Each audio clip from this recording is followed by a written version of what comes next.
Hey, what's up, legend? How's it Hey, going, guys? How are you? doing good. Yourself? Good, man. I just got a little off day here from being a dad, and then I'm gonna go catch a show a little bit later tonight. But yeah, it's good stuff, man. Yeah. Okay, shit. Hold on. Before we get started, so we're joined by Rory Rodriguez from Dayseeker. Look at yourself in the mirror, distorted, but I see it clearer. Life of the party when you're. What show are you going to? Um, yeah, it's actually it's our original drummer Mike from Dayseeker. He is filling in for a band called Heart of Gold, which Okay. is the side project for a guy from Being Is an Ocean. It's a great like 80s, it's like 80s synth pop rock kind of vibe with just the singer of Being Is an Ocean. His name's Michael McGough. Is everybody in that project like part of another band and they're all like just kind of like joining up? No, I think it's mostly just Michael McGough, and then our he's actually in our crew. He's one of our techs. His name is Devin. Yeah, I guess Devin, yeah, actually used to play in Thousand Below a long time ago. So it's a Shut little up. We got a little mini super group. he did, yeah, yeah. No, they're great, man. And it's just funny though, because like I've just been used to seeing Mike play for us, and Mm. always being behind me. So it'll be kind of weird watching him play like with a different band. The I'm first just time like, you've seen his face in years. yeah, exactly. Yeah. It's very interesting. Yeah. All right. Well, it's great to have you on. We like to start with some fan questions. Kind of get warmed up here. Mark, so you Cool. want to read the first one off of there? Sure do. Taylor asked, how do you balance the musician life with fatherhood? I know you said you have an off day. Um, Man, I try. It's really challenging. I think being away on tour, it used to just be that I miss like my family and my friends, and I mean that definitely still applies, but there's this whole other facet of life now where yeah, just being away from my daughter is definitely the hardest part of touring because I feel like I go away for a little bit and then I come home and then there's like something very different happening with her.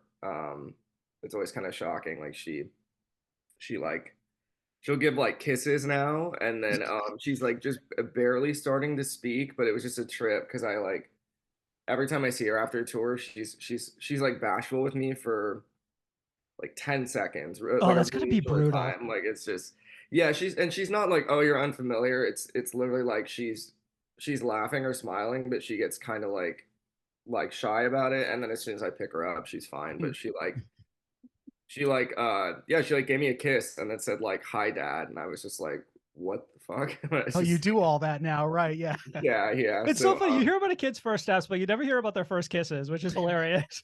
oh my god, yeah, no, it's So, like, this is going to sound strange, but do you try to make sure you come back looking as familiar as you left? Like, there's no coming back with like a full beard and a shaved head. You've got to look like the Rory that left like 3 months ago. yeah, I mean, lucky for my dog, I've looked pretty much the same for the last decade or so, but that's funny you say that. My buddy Nate, he used to play in this band. It was actually our bass player Ramon. It was his old local band called Eye of Helix, and he has two kids. And I remember one time yeah, he has dark brown hair, and he just went bleach blonde one time, and he went up to his like 2-year-old son, and his son just started bawling, like was just not about it. So that's funny you said that. It's a great point because I don't. Yeah, you definitely don't want to come off like unfamiliar to your kid at all because that would be heartbreaking, you Right. know. Don't make it more difficult than it has to be. It's funny. We had another fan asking, like, oh, is Davey going to die? Or is Rory going to dye his hair blonde again? Well, out of the question. Um, I don't know. It's the funny thing is that it was usually always meant to be gray or silver, but it fades in like if you ever color your hair, it doesn't, at least with that color, it doesn't hold very well. But You got to like train it, right? You got to dye it like 22 times in order to get it to stick, right? even still, it's just, I think it's just because like for me, like my hair is naturally really dark. So yeah, when you go that light, you have to just like bleach the fuck out of it. And it's funny because my barber does a lot of like, he used to dye my hair too, and he does a lot of like color experimentation, and he's always asking me, when are we gonna dye it? Like we should do it for that tour. We should do something really cool or really fun. But we always have like a music video shoot coming up or something, and I just don't know if I want like bleach blonde hair or anything in like a music video. I don't know. So Have you ever? Oh, is bleach blonde the only color on the table? Have you ever thought of, all right, let me fuck around and get like some blue in there or something? Well, I've done like silver and gray. Right, I mean, it always just fades to blonde because it's hard to retain that color. But I've done purple and different hues of blue and stuff. But yeah, man, it just kills your hair, and the maintenance too, just to keep the color alive. Like, and I kind of, it was funny because I started dyeing my hair a few years ago, and then I did it for probably a year and a half, and then when I stopped and I just let my hair grow back naturally, I just started noticing all these different grays and silvers that I had. Just like Tough. like oh shit, yeah. But you know, but I'm okay with like the salt and pepper look. So I don't know, maybe one day. But yeah, I do worry that Hazel might look at me and go, "Who's this guy?" If I dyed it. So I was thinking you can't do purple. You'll literally disappear in a Dayseeker video. that's very fair. Yeah, yeah. No Liver Jones asked us pros and cons of finding success. Oh man, I mean, It's a hard hitter from the fan. yeah, no, I mean the pros. I mean the pros are great. It's definitely a trip, you know, to play a show now and see people singing words back at you and being able to make money off of it is like incredible. To support our families too is incredible. But I mean, it is man, I mean the cons are, dude, it's kind of scary. Like especially on the Bad Omens tour, I noticed a shift on social media where like, because Bad Omens fans are kind of cultic, not in a bad way, but they love. They literally call themselves a cult, but yes. Yeah. So, yeah, that's fair. And I mean they're all really sweet people, but it is just kind of like, I noticed. Yeah, I definitely noticed after we did the Bad Omens tour, we won over a lot of their fans, which is really cool. But it is just interesting, just feeling like, you know, you look on Twitter and it's just, you know, like it's just, I feel like we just get talked about a lot more openly on social media. And it feels interesting having that many people paying attention to you. And especially even where like, you know, a couple of years ago, it was like I could play and go out in the bar area and just have a drink. And I might talk to a handful of people that wanted to say hi. And there was definitely a shift over the last few years where now, like I can't do that because it's just a shit show. And I also noticed too, like everybody in my band usually gets, the odds of us getting sick or really ill during a tour increases whenever we go out and talk. You got to factor that in. Makes sense. Yeah. Makes sense. Yeah, because bless their hearts, but they want to talk like right here when they come up to you, and then they always want to go in for the handshake, and it's just yeah. I mean, it's not, and I'm not saying that's a con, but it is. I guess I missed. Yeah, those are good problems.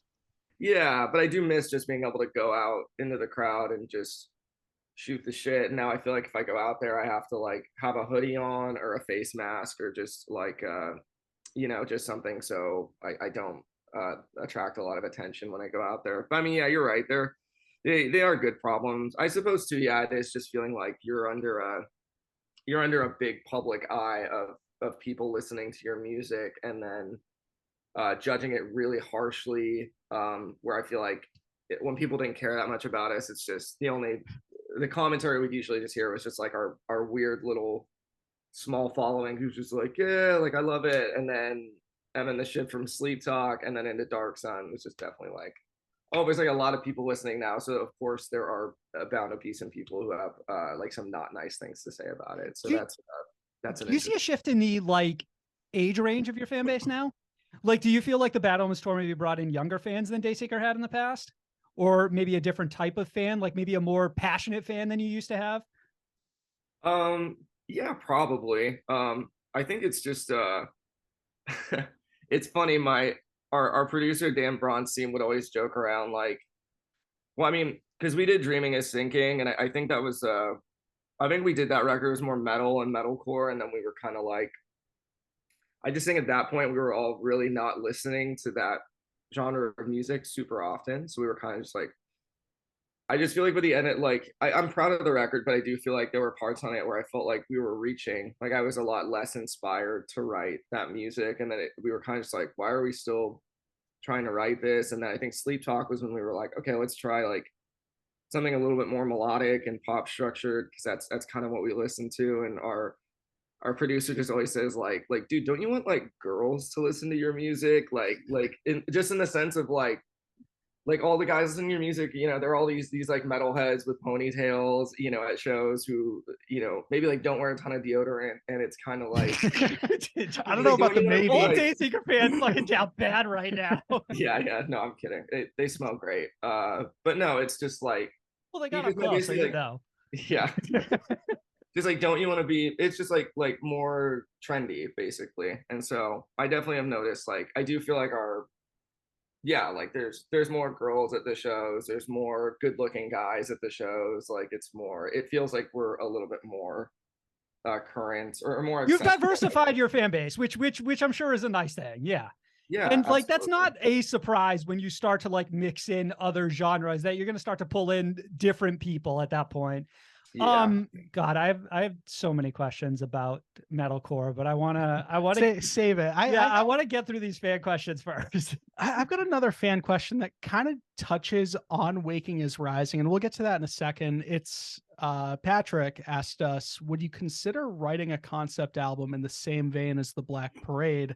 And I know that especially Waking is Sinking, or Waking is Rising. I'm sorry, I got it mixed up if I did, Yeah, but it's a nightmare of a title, dude. Fucking brutal, absolutely fucking brutal. Yeah. I know that one was really conceptual in nature, wasn't it? Yeah.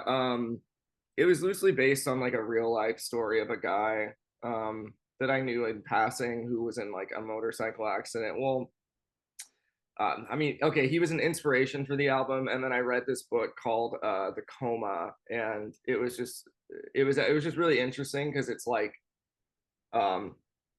he goes into a coma in the beginning. He's trying to help this woman who is about to be assaulted by like a random group of guys, and he ends up saving her life, but they beat him into a coma. But then the book is kind of a trip because like it seems like almost immediately he's like out of the coma and living his life, but he wakes up to like just a lot of things being very different and in a Is very the book like nonfiction, real quick? Like, is it a true story? I don't think it's a true story. Okay, No. okay. It would be a trip if it was. Okay, that's why I was asking. No, I think it was a weird intermingling of that with like my own personal life. And I mean, I created a fictitious story based off of that book, and I tried to apply my own details into it. But the trip is because you get like pretty deep towards the end of the book, and then you find out like he hasn't really been awake the entire time, basically. And then the book kind of ends, and I think I kind of wrote the album where it was like you had the option of it's like this apocalyptic sense for the last track, and it's like either like the coma is dying and he's about to wake up, or they're about to pull the plug on him and he's about to die. So so wait, that sounds like heavily influenced.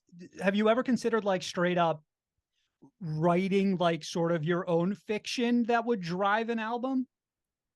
I don't know, man. I don't know if I have the creativity for that. So I'm gonna be honest. That was yeah, I'm proud of that record. And I drew a lot of inspiration from man, there was this band I listened to growing up called Boys Night Out, and they had an album called Trainwreck that it was just a really crazy concept album, and it tied it all together at the end. It was just a really beautiful story, and I heard that when I was like 14, and I was always like, man, that'd be cool. But it is it's really challenging though, walking into an entire album and just being like, okay, I can't stray from this subject topic whatsoever, even if there was other things going on in my life.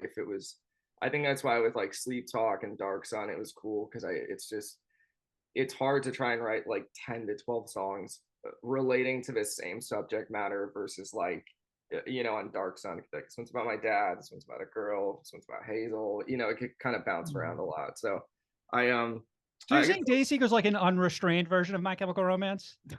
yeah, no, not at all.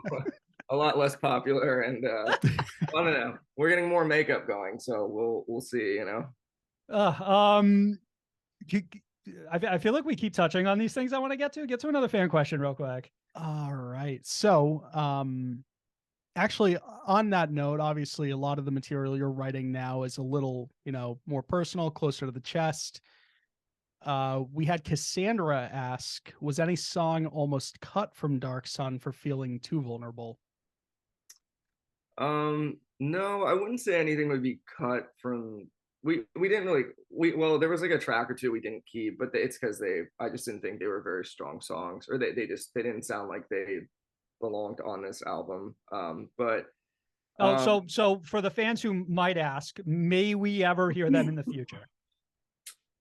I think so. There was one that was like kind of cool, but it was weird. It sounded like, it reminded me of like Movements, or like the story so far. Like it was kind of more of like a pop major scale kind of chord structuring, and then the chorus reminded me of like Taking Back Sunday. I was kind of into it because there was a weird phase in the record where it felt That's like very fun.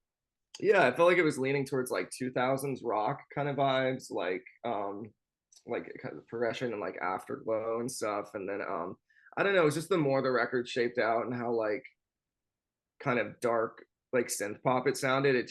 We had that track kind of on the back burner, and we were just like, this just doesn't fit. But I've heard that song kind of like more like vocodery in like a different kind of sadder, probably more like on like a drunk kind of level. And I think it could be cool, like if we kind of rehashed it out. It's usually really rare. I hear about those bands that are like, we wrote 90 songs and picked 10. Like we usually out of their fucking minds. We usually make it like we usually make whatever we have work. We usually have to rehash it. Like some songs are like Without Me, we wrote in like a couple of hours. Like that, something like that can just come like that. But like Neon Grave, we worked on for like, I think like 2 or 3 months. It didn't come. That one did not come very easily. That was like a lot of like.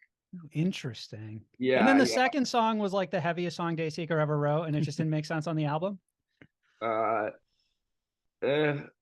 actually, it's funny. Well, kind of. Yeah, we were kind of trying to write like more of a, like upbeat metal songs, and then it ended up being like, we ended up just stealing a bunch of parts from that, and we took the best parts and we basically put them into Dream State. Okay. All right. It just sounded, because it just opened up with there's that riff in the breakdown, like the na na na na na, like the song like opened with that initially, and then I don't know, the song just went nowhere though. It was weird. It reminded me of like Kingdom of Giants or something. But again, man, you say that like it's a bad thing. It like suddenly it piques my interest. No, I love those guys and I love their music. But I think for us, it was just kind of I just felt like every time we kept trying to squeeze like metal into songs, it just came off like just very like disingenuine. Like Dark Sun, actually the title track was like an upbeat metal song kind of. It opened up with this riff that reminded me of like Wage War, and then it went into the verses. The fact that you call these songs upbeat tells me they were not right for the album 100%. No, it's just that I just don't think, I think it's so hard to write like metal and metalcore and come off like original. I think we're a lot better at writing like melodic rock and sounding like we're not, trying to rip somebody else off. It just felt like everything we were trying to write in this metal vein, they were like, it was just B-sides for like Architects or just, like where it's just like, I've heard this been done before. And I feel like we were just a lot of bands there right now. Yeah. And I feel like we were just kind of trying to put it in there to like appease like a certain audience, but it was just like, if it just doesn't feel authentic, like why? Like, right. Then it would have been a lose-lose, right? Like a lose on your end and then a lose for whoever heard it. Yeah, I just don't want to throw a track in there where I was like, that song kind of sucks, but at least it has like a breakdown in it for, our older listeners. And we kind of accepted that there were going to be some people who'd be like, there weren't enough riffs on the album. It was like inevitable for every band. Marcus, do you have one last fan question? Yeah, we did. Aaron asked, what was the inspiration behind Crying While You're Dancing?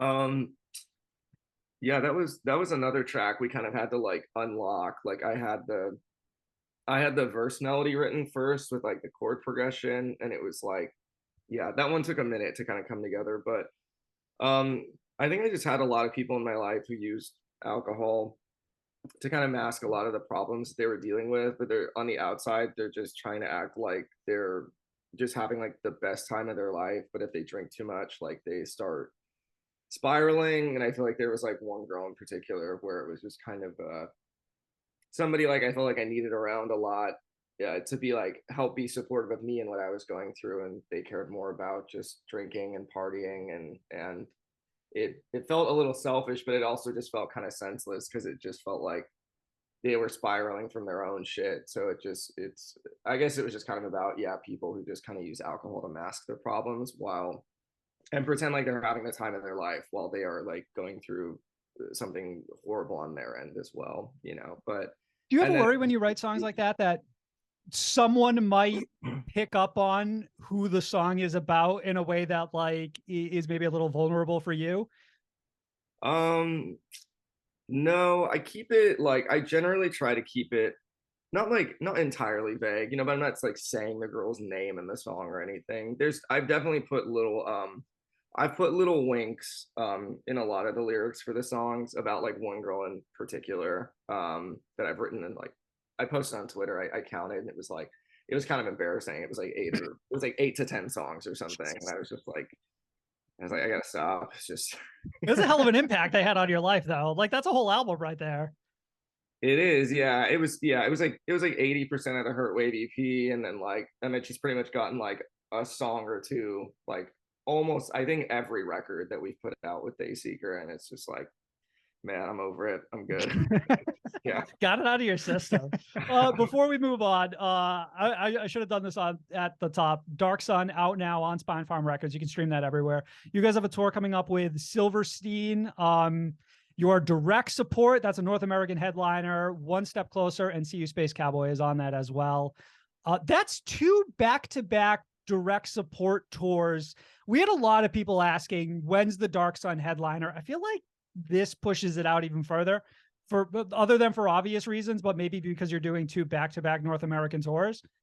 Yeah, it's yeah, I don't want to bum anybody out. We're probably not going to headline again until early 2024, because we just got a lot of really cool opportunities to support other bands that are a lot more popular, like in the middle and the end of the year. And I just don't, but I think it'll work out better that way, because we have it'll be the biggest tour we've ever done. There's something later this year that I think is expected to do like 2 to 6,000 cap rooms, and I feel like, shut up. Let's go.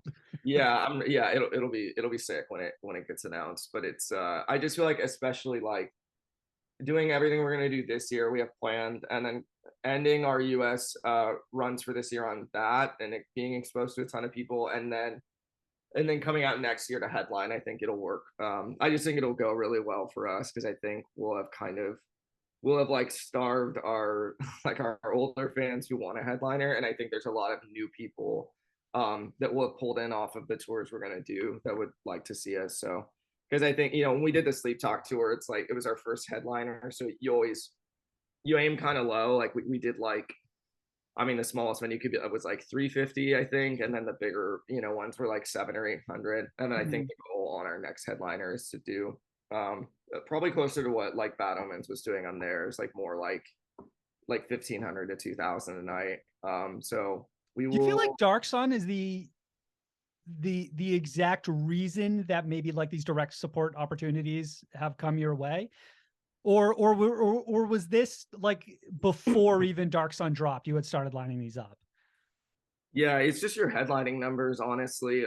That's most times when you are being pitched for like a support slot for a tour, they want to know like how many tickets is your band good for in this market. So when we did our headliner, it was really nice, because like most of the shows sold out, so it was cool to go like, yeah, in like pretty much most markets in the US, we're good for like 5 to 800 tickets, you know, if we're like a headlining band. And so Is even we did like some headlining stuff just to kind of get out to Blue Ridge with the Word Alive and Mood Ring, and those were those like Birmingham, Alabama, and just like kind of like just like not like A markets, definitely like cities most people don't go to. And I was really worried about those shows, and we still would do like 450 to 500 a night, like in ticket sales, which was That's really great. cool. So this is an odd question. Does Dayseeker have like a specialty market that some bands look for when they look to fill out support on a tour? Like, do you guys perform really well in like fucking Wisconsin or something? I don't know. I mean, the good thing is I feel like in general across the US, we seem to pull pretty well. Like, I think like it's nice to feel like the days of playing to like 50 to 100 people are gone. It is nice because I do feel like, because we're at like a weird tier scale of success in our band where we are like the ideal like direct support band for like a band that's bigger, or a 2 of 4 for a band that's like fucking huge. So because and I feel like it's cool because we can fit in with like more of an alt rock scene. If we need to, we can still tour with metal bands. So we're very open right now. Like we almost got picked up for a different tour for I can't say it because they haven't announced it yet, but yeah. Oh, God damn it. I was like out with it. So any upcoming tour now, yeah.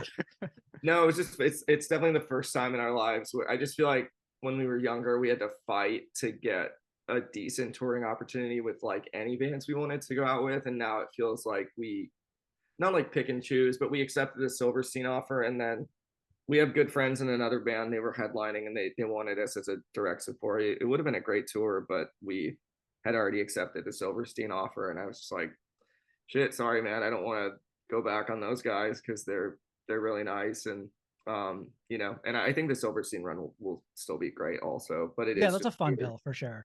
Yeah, it is weird though, just feeling like I don't know, like we have options now as a band, but pretty much most of this year is already figured out touring wise. So all right, so earlier you were like metalcore got a little old and boring, and I had a question in the back of my mind that I was hoping that maybe you could like shine a little more light on, but I think maybe you already did, in terms of why do so many metalcore bands just grow uninterested in that genre?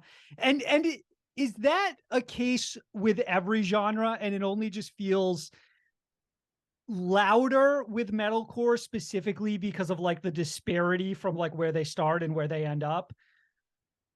I don't know, man. No, I really do feel like it is specific to metal and metalcore, because I just feel like the music I listen to now, like I could see myself listening to it in like my 40s and my 50s, and I don't want to I mean, I'm 30. Yeah, I'm 33. Yeah, don't do this to me right now. You're about to say like at 40 and 50, I have to stop listening to metalcore. No, it's just, man, I don't know what. It's time to grow up, state of the scene. No, I hear you loud and clear, Rory. Yeah, you'll clean the logo up one day a little bit. No, it's just, man, I don't know. Arial font behind us. Yeah. Comic Sans. Yeah, that's what you guys need. That would have been us 7 years ago. It's dude, it was, I don't know what it was. It was just overnight. It was just kind of this thing where I was just like, it feels like I'm an old man. Like they're just screaming, and I'm just like, oh God, just like, no, God, this is so sad to hear.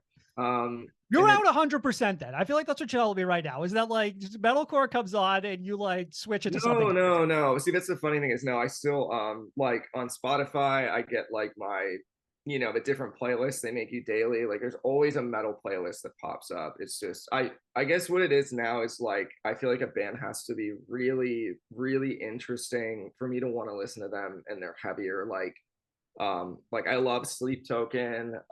Spirit Box is great. I like a lot of the new volumes. It's funny, they're both bands that are producers. I feel like he just has like that magic sauce or something. And then don't get me wrong too, I think there's a difference between like wanting to listen to it in my free time and appreciating it in a live setting, because we went out with Polaris and they would just blow my head They're off. fucking fun live. Yeah, and so like I still love watching it live and everything. It's just and I listen to it a lot like when I work out, but it's also I think too, it's because my daughter's in the car with me all the time too, and I feel like I'm like traumatizing her if I'm just, Stop. I'm not gonna play like Chelsea Grin while my No, kids stop. You're never too young to get started on metalcore. Like, so then I think this was actually a fan question too, but I didn't write down who asked it. Oh, just in general, what you're vibing with right now, not like necessarily what's influencing the albums, but just like you get in the car with your daughter and like maybe besides like the Frozen soundtrack, what else are you throwing on? God, put a bullet in my brain. She really likes Frozen. I don't know. I like a lot of, I can fuck with a lot of Pixar movies, but there's something about Frozen that just I'm just not about at all. What's the hot one now? Encanto? Does that soundtrack work for you? Yeah, and Encanto is yeah, there's some good music on there. Yeah, Coco's great. Soul is really good. I don't know if you guys have seen Soul. I have seen Soul. The movie was very good. Yeah, it's amazing. Man, I like a lot of R&B and pop. I like his name's Black, but it's typed out like Six Lack. That guy's great. I like Kehlani a lot. Her just the HER. Man, there's this random band I found, actually a fan sent it to me, and most times they send like metal or metalcore, and I'm just like, yeah, I'll take a listen. But this one guy sent this band, and he's like it's just right up like 80s, like kind of a Dark Sun alley, and I was just kind of curious, and it's funny. It's like all I've been listening to is this band called Moxie the band, and that name's familiar. Dude, they're great. It's I think one guy used to be in A Lot Like Birds, and I think oh shit, that's why it's familiar. Yeah. Marcus was literally telling me about this today. That's so funny. I fucked the name up though. I thought it was Roxy, but you're entirely right. It is Moxie. I was listening to that album the other day. I really did like it. Yeah, it's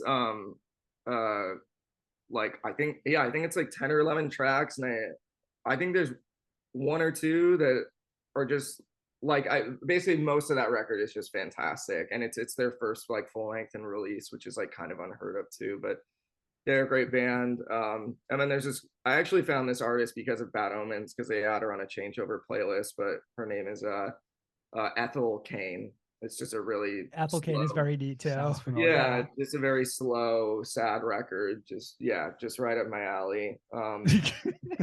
No, I feel like kind of what you are telling me though is that a lot of what you are listening to is influencing Dayseeker. Sure, of course, yeah.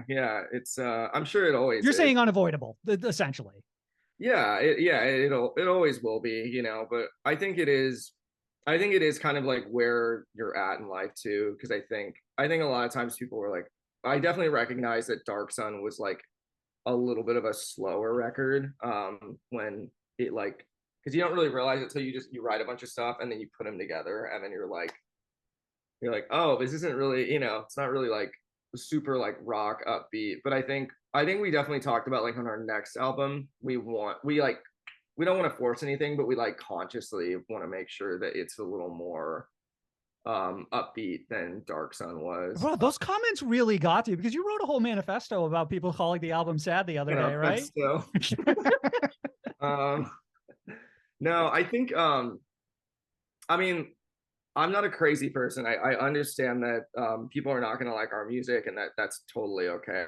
I think it was more so, I think I was taking a lot of stuff personally because so much of that record was about my dad, and then I also think it's just because some of the comments, like some people would be like, oh, like still great work. I think I like Sleep Talk a little bit better, and it was just like, that's fair. And then some people would just be like, what is this fucking garbage trash piece of shit album? And then I would just be like, that was the commentary sometimes, where some like this one guy like went out of his way to like try and shit on me on like 2 different social media platforms, and I was just like, I don't get it, dude. It's just I don't understand it, because I mean I have bands that I've liked, and then they got older, put out new music, and then I didn't like their new stuff, and I've never felt any like I've never felt compelled to go on their social media and tell them like, hey, this isn't good. Like, I'm just kind of like, it's not my favorite, and I keep that internally. It's interesting that people feel like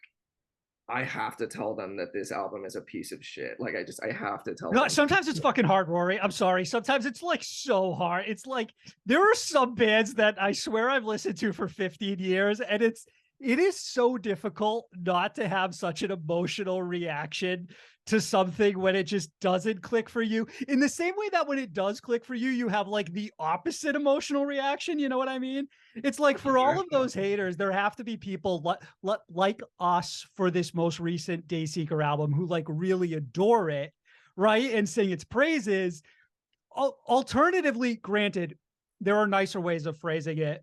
And that's something I've learned over the years, but you had to have mentally prepped yourself for a certain 16 to 18-year-old being ready to tell you it wasn't heavy enough, right? Yeah, absolutely. Yeah. And that's why it's okay. And I mean, I think the thing is that it's just, and of course, because most of attraction you're getting is like right when the album comes out. And so I think a lot of it was, yeah, it was like thousands of comments about how much people liked it. And then I was paying attention to like these 10 comments that had really negative things to say. But it's, for some reason, it's like those 10 kind of make you just start second guessing, like, oh, is this a bad album? Or like, if you just crazy can't how see that it. works. Crazy how the human condition works that way. Yeah, yeah. You're saying you're reading every single one of them, and then like it's that 1% that stands out to you, which is almost exactly the reaction they want, right? Sure, yeah, yeah. And it is really like, I don't engage all of them. I think it was just it was initially like it was meant to be like like most of the stuff I post on Twitter is meant to be like sarcastic and like not. So I said something to the degree of like, wrote an album about my dad passing and I have to listen to kids complaining there aren't enough riffs on it, but it was like I'm not like, it wasn't like actually keeping me up at night. But then it just started this whole like, it's funny. I feel like I indirectly created some weird narrative that people, like a lot of people, didn't like the album. And because there's always kids on Twitter like, why is everybody hating on it? And I was like, it's really only like 10 kids. I think it's just talking about it like did not like. And like you said, it was mostly those kids who did kind of cross a line at the time too.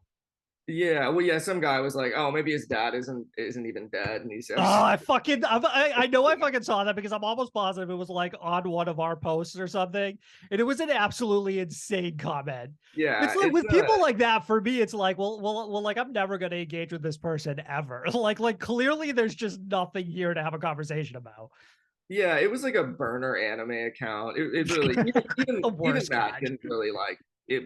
Like none of those things really bother me. It's just, but I can recognize just how unhinged it is to like to say something like that. Where I'm like, holy shit, that is wild. Like where I'm like, hey dad, we're just gonna fake your death so I can up my streams on Spotify. Like, you cool with that, man?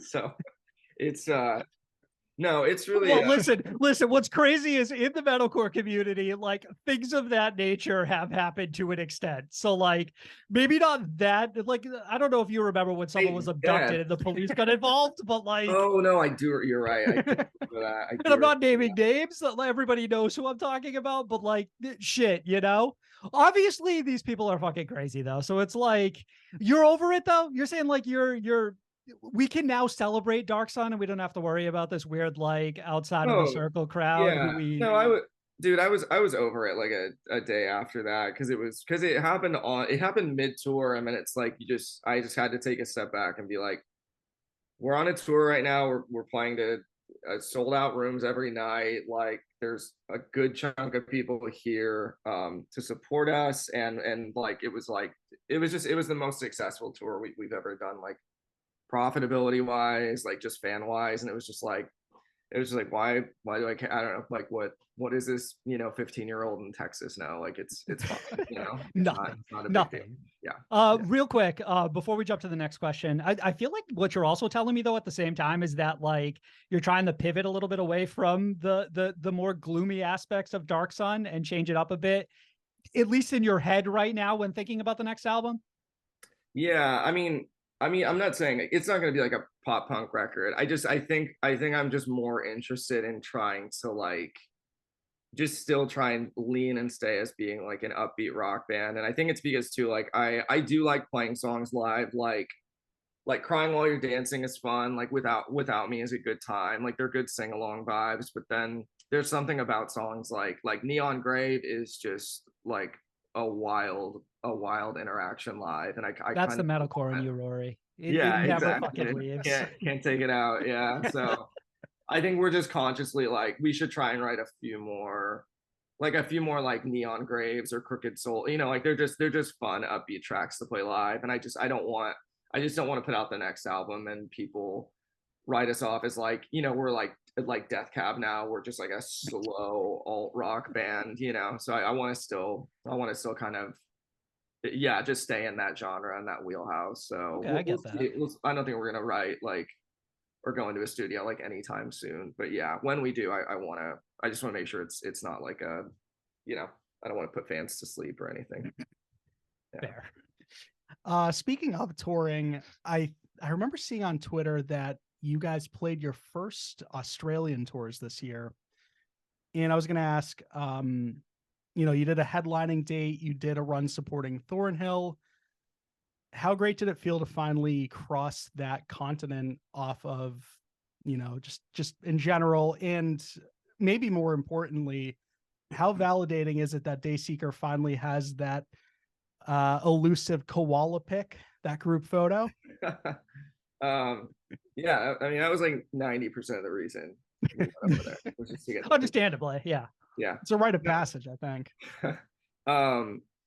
No, it's great to get that opportunity. To be honest, touring Australia was kind of brutal because there's only so many places you can play, but it's a big country, but it's like they're all on the coast, and then there's just jungle and nothingness in between everything, and so it's crazy because and the Thornhill guys warned me when they were on our headliner, like, yeah, it's like pretty rough some days because you end the show at midnight, but the drive to get to the next city was like 10 hours. So you'd have a hotel, but you would go to a hotel to sleep till 4, and then you would go in the van and drive 10 hours. And the van it wasn't super fancy, like, and you couldn't lie down in the van. So if you wanted to try and sleep, you had to try and sleep sitting up, and then you would just go like 10 hours and get into a venue at like 1 or 2 in the afternoon, and then load in and play, and then it just repeated like that for about a week and a half or 2 weeks. And right, so people think Australia is all koala pics, but you're saying it actually kind of fucking sucks. It was tough, man. It was really hard. We're supposed to go back to Australia in July. We haven't announced it yet, but I think my management told me we're gonna fly to every show, which is pretty crazy. But that does seem crazy and strange, because in my mind, Australia doesn't feel big enough to warrant that. But I feel like you're telling me that it's actually not the case, that it makes sense for you to fly to each venue. Oh, even when we were out with Thornhill, we had to take a couple flights because I think we played one show on like the East Coast, and then like the next show was like all the way on the West Coast. So you could do the drive, but it was like 20 hours or something. So you had to fly, and then we played in Tasmania, which is like a separate island, so you like have to fly there. So I don't know, man. I'm just gonna go with it. The shows we're doing in July should be a lot bigger and a lot more people. And Australia was kind of cool though too, because like it feels like going back a couple of years in our popularity, because like some people know us, but it's not like it is in the States. So it was like a dynamic where I could go out and like have a beer in the audience, and like nobody really. And vice versa for Thornhill, I'm sure, right? Like when they supported you guys. Oh, totally. Yeah. They I mean, I love those guys. Yeah. But it's their popularity there is a lot more like significant than it was in the States. But I feel like it's picking up for them, definitely. Yeah, that makes sense. Yeah. More on touring, and this one's a bit of a hard hitter. Okay, so while watching Dayseeker perform at our date of the Concrete Jungle tour, I couldn't help but notice that you would only take one short sip of water in between songs. And I needed to know, is this like a career low average for you? Is there like a tactical advantage to so few sips in like a 40-minute set? Are you even human? You saying I should be drinking more water during the set? Listen, I watched hydrate like a normal person, I think is what he's saying. Why do you not need water? You're performing in a suit. Like, that's gonna be killer. Yeah. I watched you nurse a hydro flask for 40 minutes. It was weird. I don't know. well, okay, Marco's not allowed I drink backstage like anymore. I drink like an ungodly amount of water right before we play. Like I pee I pee right when the band is about to change over for us to go on, and then if Real I secrets of the vocalist life. yeah, right here. and then most times if I can, I pee like 2 minutes before we go on because that's how much my body is like. It's just get it out of me. Like you're drinking so much water. So you've pre-gamed is what you're saying. Like you're good to Exactly. go by the time you hit the Yeah, stage. yeah. I mean, I think too, it's just like the opportunity. It's like a lot of his songs are just kind of like nonstop vocally. So I don't really have a second to just turn around and take like, it's funny. It's funny you're mentioning that. I noticed like Lucas from Holding Absence, he would do that mid song, but sometimes they'd have like a big instrumental break and he could kind of do it in a way where he did it and like he still kind of looked cool. I don't feel like I could look cool doing that. It's just a weird thing I've like I just get used to. It's just in between each song, like we finish and then I go have a sip of water and then just go back and forth for it. It was the same thing when we did our headliner in April. I would just have a sip of water in between each time we played. But yeah, again, sorry, hard-hitting question. I know you weren't ready for something like this. This did drive me to something else, though. I feel like you guys did a really phenomenal job of sort of marrying like an overall aesthetic to Dark Sun and like your live performances and your videos and stuff like that. Who was the driving force behind that, and how important do you think it is for you to have something like that where when you hear, see, and watch Dayseeker live, everything feels like part of the same like overall experience where like Dayseeker almost becomes synonymous with a certain like tone? Yeah, I think I don't know what it is. I think just like visually I have I usually have an idea of what I want us to look like going along with the music, and so I feel like when Sleep Talk came out, it was like I sort of just wanted like a what's that show called? Queer Eye. It's on. Okay, all right. Yeah, we know. Look at these handsome guys and like floral button ups and just like that's like kind of the aesthetic I wanted for like Sleep Talk. And then I feel like as we got older, I was just like, I don't know if that's like what I want to be known as like for forever is like like floral top like dad shirts and stuff. And then when we did Neon, that was when I kind of, it's funny, I went to a mall with the guys and I literally ended up picking out I was like, I need all y'all just to have like a cool jacket, like each of you guys. And so I found like the longer coat and But you couldn't trust them to pick their own jackets? I feel like it's what you're telling me right now. No. Because what would happen is like sometimes like we would, because it used to just be more freeballed, like, oh, when we shoot a video, everybody bring a couple shirts and button ups, and then they would just bring stuff. And I was like, no, like this isn't it. And then so we'd have to like trade shirts with people. And I was just kind of like, I just want to like your wardrobe is set before you show up to the shoot. And then so we did that for kind of for all the videos. And then there was something about Crying the song where I was like,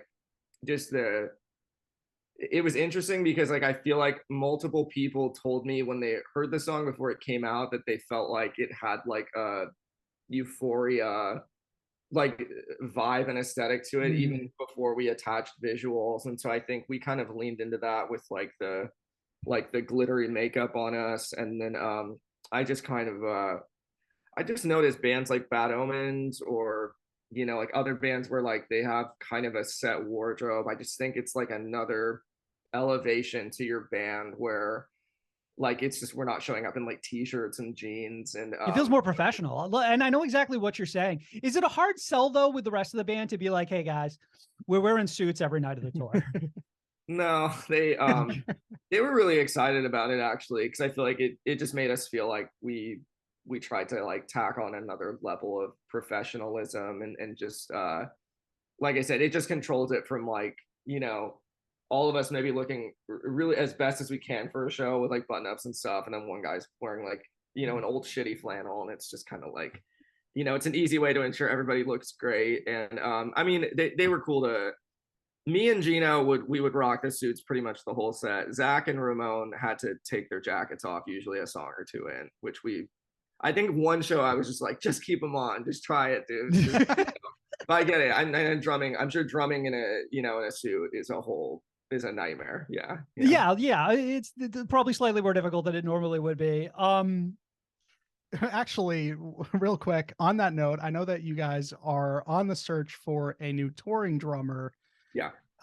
Was that one of the requirements, is to see if they could actually perform the set in full suit? No. Not a bad idea though, right? Like you couldn't hurt.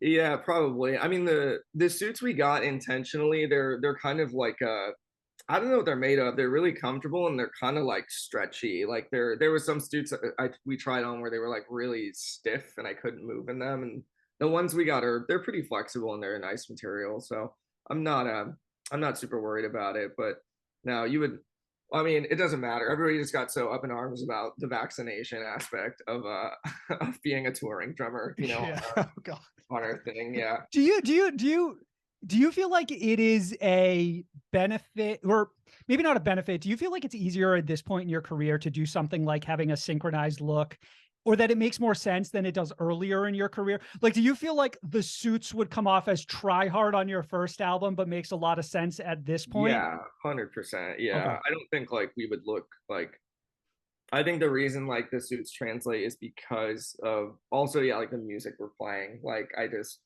no, I don't think we could play stuff off our first record and like in suits. And I just think I think you're exactly right. I think it would come off a little try hard. Like I don't think it would come off authentic at all. Okay. All right. That makes sense. Yeah. Kind of back on the topic of maybe an overall aesthetic. You and drummer Mike Carl debuted Hurtwave's Night Therapy 1 in 2021. I think after you said like 4 years of hard work, based off of what I consider to be some really impressive, healthy stats on streaming services. What is your reaction to that side project success? And if at all, did it impact stylistic choices made on Dayseeker's Dark Sun?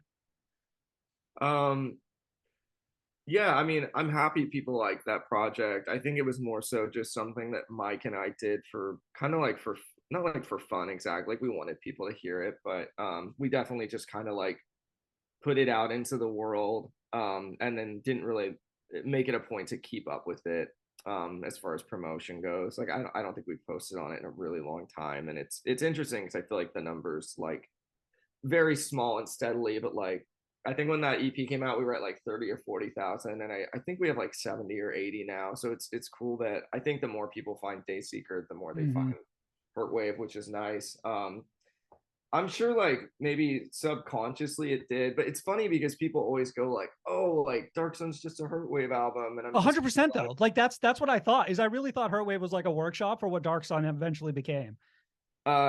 I could see that to a degree. I do. The funny thing though is I feel like we already dipped our feet in like the 80s synth styling in like Sleep Talk though. So that was a little bit. Yeah. Definitely. But I would almost take both of them, right? Like I would say like, okay, I can see how we got from Sleep Talk to Dark Sun, but also it makes a lot more sense when you add in that little Hurtwave EP in between. Yeah, totally. And I mean, it's not crazy to assume because I mean it's the same producer, the same guy I'm recording with. We're definitely, by Hurtwave especially, I think we leaned a lot more into like pop structured writing because it is slower music. But I think even when we went to start Dark Sun, we were like, yeah, we want to do kind of like a not too far distant version of Sleep Talk, but yeah, probably just structured like even more pop style than that album was. So I'm sure another piece of this though. Sorry, go ahead. I was just saying, I feel like indirectly it probably influenced it, but it definitely wasn't like a conscious decision of like there needs to be more Hurtwave. And then it was just we would write a lot of Dan and I would write a lot of we usually write like the melodies first, like the actual notes in the keyboard pattern, and then we just cycle through different voicings till we find something we liked. And I think we just we were just like, well, like I think the 80s thing that we did a couple times on Sleep Talk worked really well. I think we should just lean into that more so. And I think Hurtwave was already so 80s, and people were just like, oh, like it's the same thing. And I was like, yeah, kind of, it's a little different. Well, like another piece of this is I feel like, and I don't want to read too far into like your tone here, but it almost sounds like Hurtwave is going to remain dormant. Yeah, I don't know. It's I'm definitely interested in it. I think that I just don't know if it's going to be something where we try and put out a new thing every year and a half to 2 years, like you do in a full band. Because Mike's gonna get married. I think like in the next year or so, and then our touring schedule is really busy. So it's like I feel like the only reason we really got Hurtwave done also was because we did it all kind of in the like the peak of the pandemic. Like there was just so much like dead time and downtime that it was like a way to carry us through because we didn't have anything going on with Dayseeker or any music to put out. Then that was a nice little side thing to kind of keep us afloat. But now it's like, where's the time, you know? But I have an interest in doing it for sure at some point, but I can't really say when that's gonna happen. Okay, that's fair. Hard pivot. Would you want Hazel to become a musician? I would want her to do anything that she wants to do as long as No. That's not the question. I mean, like in terms of like because obviously because your father was a musician and now you're a musician. Do you feel like there's sort of like a legacy that you'd love to see continue on? And then side note, do you have any brothers or sisters? I feel like yes. Yeah, I have yeah, I'm the baby in the family. So I have 2 older sisters and then I have 1 older half brother he's a bit older than I am, but are you the only musician? I am, yeah, but I feel like the thing is like I feel like all my siblings can kind of like I feel like they can all hold a note like pitch wise. I just don't think that they really like dived as far deep into it as I decided to. But I have no doubt that if any of them had like learned how to play an instrument or met a different group of people in school and tried a band, you know, they might have they might have gone a decent ways towards music. But like it's in their genetics, kind of like you're saying. It's like maybe they didn't tackle it full on, but they could have. Yeah, exactly. I don't know, man. I think it's a little selfish for me to be like, you have to be a musician. No, not have to, not have to. I'm saying like in your mind, like could you like kind of visualize this idea that like, okay, then Hazel like sort of carries on, and because does she like Dayseeker songs? Yeah, she seems so much more into like at this moment more into like visual stimulation than, she's young, I get it. And yeah, than songs. I don't know. Yeah, it's no, I just like I mean the honest truth is like she's gonna be around it a lot as she gets older, so it's not crazy to me to think that, you know, her being at shows and me having I mean, she likes like I bought like a keyboard in here, and she'll like if I play it, she likes to get on my lap and just it like make noise and stuff. And if I play guitar, she tries to come up and mess with it. So she has an interest. I just don't want her to feel like her path in life has to be decided by like what I wanted to do. And I think my dad was the same way because my dad really never he never really forced like the music thing on me. I just when I was in high school, I had like a natural desire to want to just I wasn't even just singing. I just wanted to learn how to play guitar first, and then singing came after that. And then, you ended up being the best guitarist in Dayseeker, though. Your own words on Twitter the other day. yeah, I am my favorite guitarist in Dayseeker. No, Gino's great. Yeah, I don't know. So I'm like I just don't want her to, I don't know, like sign up for a 9 to 5 that she's miserable at. So she could get into dance, music, just yeah. Well, as long as she likes it, I don't. It's fine with me. If she like, I'd be really excited if she wanted to do music. But I don't want to like, I don't want her to feel like she's forced or she has to just because I did. That's fair. Marcus, I think we got a couple more questions here, but real quick, again, Dark Sun out now on Spinefarm Records. March 23rd, you guys are direct support for Silverstein on their North American headlining tour alongside One Step Closer and See You Space Cowboy. Marcus, I'm gonna take the last question, but you have another one in the pocket? I have another quick one.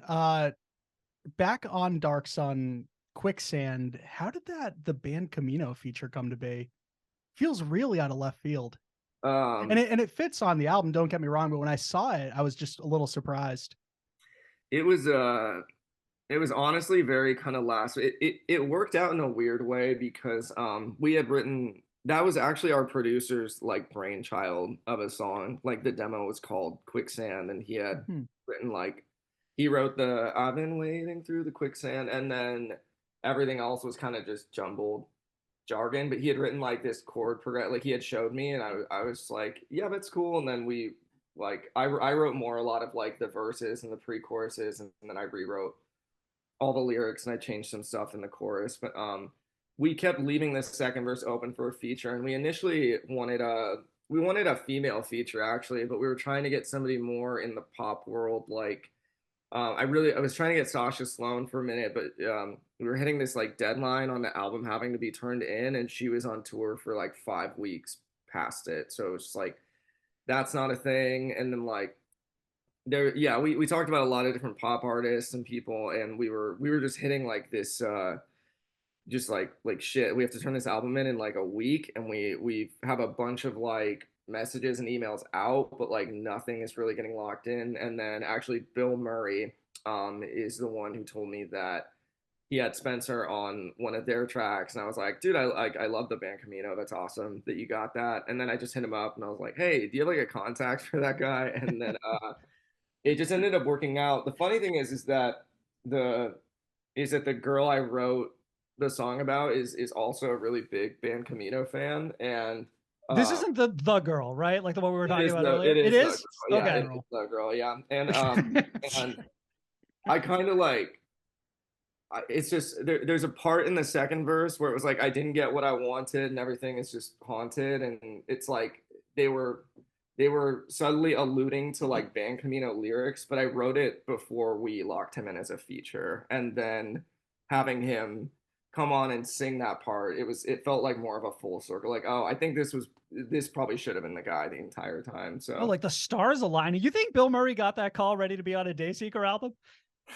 I, I don't know, man, but maybe one day. I love writing with Johnny. We talked about doing like a little, I don't know, like a little EP together or something. It could even just be like just me and him, like not like full band stuff. But he's a good guy. He's fun. He's funny because like I love him. And He I is think funny. Like even just like if you left it there, yeah. and I think he's a good friend. And it's funny. I've never met him like in person.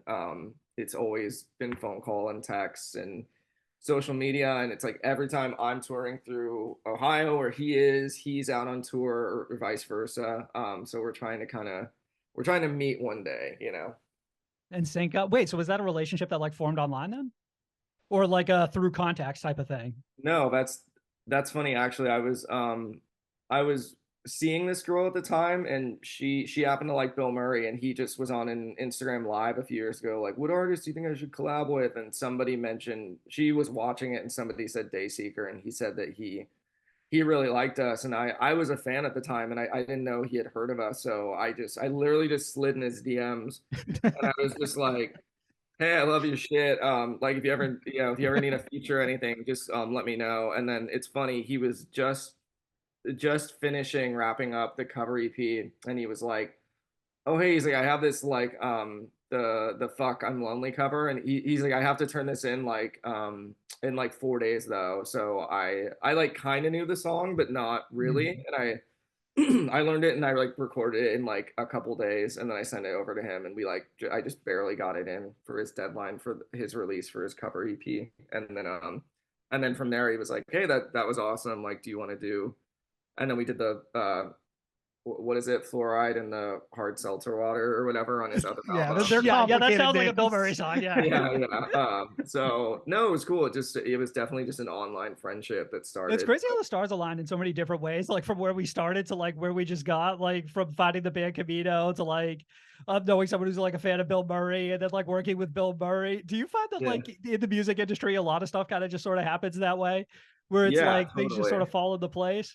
No, yeah, like my coolest, like the same thing with the Darko feature. Like I don't know Jay really. And was it Tom? Is Tom Tom, the yeah, yeah, yeah. yeah, um like yeah, they're like good internet friends, and I met Tom like a handful of times on Warped Tour, but it's just funny, like it's like Jay just liked my voice, and he like DM'd me on social media about doing that feature for that song, and I was kind of worried initially because they're like, they're crazy, crazy metal, and I was just They're like, not I for don't think your I'm, they're not for Hazel. Yeah. I was just like, I don't think I'm your guy, man. And he's like, no, no, no. He's like, let me send the instrumental, and then I was like, oh, this is cool. It's really Deftones mellow kind of rock, Yeah, they've got some range, that's for sure. Yeah, they're great, man. They're nice guys also. Yeah. So final question, Rory, and thank you for joining us. What's the state of the scene? What is the state of the scene? Yeah. The scene is fucked. You know how much I love that answer though? Like No. give me a little bit more. Like what if the scene is fucked, Rory? No, I'm just kidding. That's funny. Is that like a Really question that hoping you it's ask gonna- everybody you have on the Yeah, show? we like to, and it's open to interpretation, right? Like for you, Yeah. the scene could be fucked. In general, it could be fine. Like I'm just kind of curious, like your temperature. No, I think I love and I dislike the scene a lot sometimes. And I'll start with the dislike so we can end on a high note. Okay, fair. I think the dislike is just the scrutiny and the like probably just the cancel culture. I'm not saying that like I think some people deserve to have their careers taken away for sure, but it's like Mm. I just see sometimes like just kids in high school who have a Twitter who are attempting to like ruin somebody's career and their livelihood, and it's usually over nothing like, oh, he ate a Pop Tart that looked weird, or it's just Drink something his water like, funny on stage. Yeah, yeah. yeah, I won't say who or any. I don't even want to pull attention to it, but I saw somebody in our scene had taken a picture with somebody, and somebody in that band that he took the picture with had allegations, and then people were just trying to go like, oh, is this guy canceled now? And I'm like, no, like don't ruin his life just because he took a photo. I don't know. I was just kind of like, that's the thing I don't like is just that I feel like it's like there's this like mob mentality, I don't know, desire to just try and like it's not even like they care about it, it's just like that's what they feel like they're conditioned to do is just like if I see anybody doing anything even remotely wrong, it's not even like we point it out and we let them correct it. It's like how do we ruin that person's life and just take everything away from them? Right. Like there's a healthy and an unhealthy version of this. Yeah. That's the only thing that bums me. I don't get me wrong. There are definitely some people and musicians in our scene where like things have come out about them, and I'm like, that's disgusting. You don't deserve the platform. You should have your career taken away 100%. But sometimes when I see things like that, where I'm like, you took a photo with a guy, let's just chill. So that's a part of a scene that I hope gets better or just more understanding, more love on that aspect. Of trying to help people if you think they're doing wrong and not just want to cut their heads off. But who knows where that will go? That's a fair thought, though. It's a fair thought. Yeah. So sort of on that note, not to cut you off before you get to the positives. I know there was discourse around like a photo Haley Williams took with a fan like 7 years ago or something who turned out to be a bad person nowadays. And I know what you mean by that kind of discourse. That almost paints a perfect picture of your example. Yes. Yeah. It's just yeah, just adding to what you said is like I feel like it's interesting because it's like you love these artists and these musicians and they offer so much to you, and then it's like if you can find an excuse to like hate them all of a sudden, it's like I feel like people turn their back sometimes, and sometimes they do deserve that, but I just I want more understanding and more love in that arena, and just less like mob mentality, like let's ruin a person's life. But I think a positive is I feel like our scene is more open to like different music than it ever has before. Like I feel like when I was growing up, we had like I had friends who were listening to like old Bring Me the Horizon, like Pray for Plague stuff, and then like I would be listening to like Circa Survive or something or Seosin, and like we could not coexist. Like my friends would call me all sorts of homophobic slurs. Yeah, no, I listening was to literally anything. like, that was exactly what I was thinking. It's like I had that friend in high school who listened to Atreyu, and I listened to The Used, and that's exactly the treatment I got.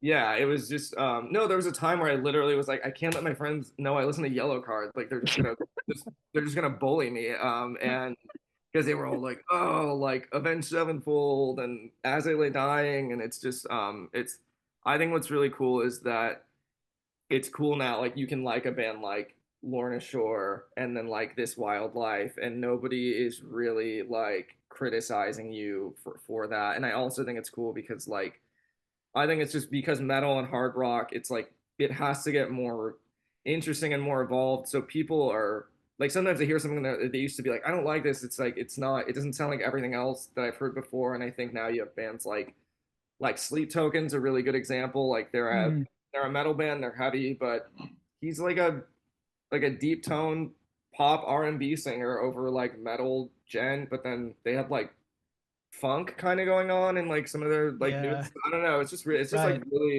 really cool shit. And it's I feel like people used to like turn their nose up at stuff like that, and I feel like now they get really excited. So I'm really happy that I feel like our scene is really open to like new kinds of music and new like variants of the genre, because it has to change or it just kind of becomes stagnant, you know. It's been interesting watching the culture shift in that way, because I feel like it expands outside of the scene in a big way too, because it used to be, if you listen to Lorna Shore, the idea that you also listen to like Olivia Rodrigo would be hysterical, right?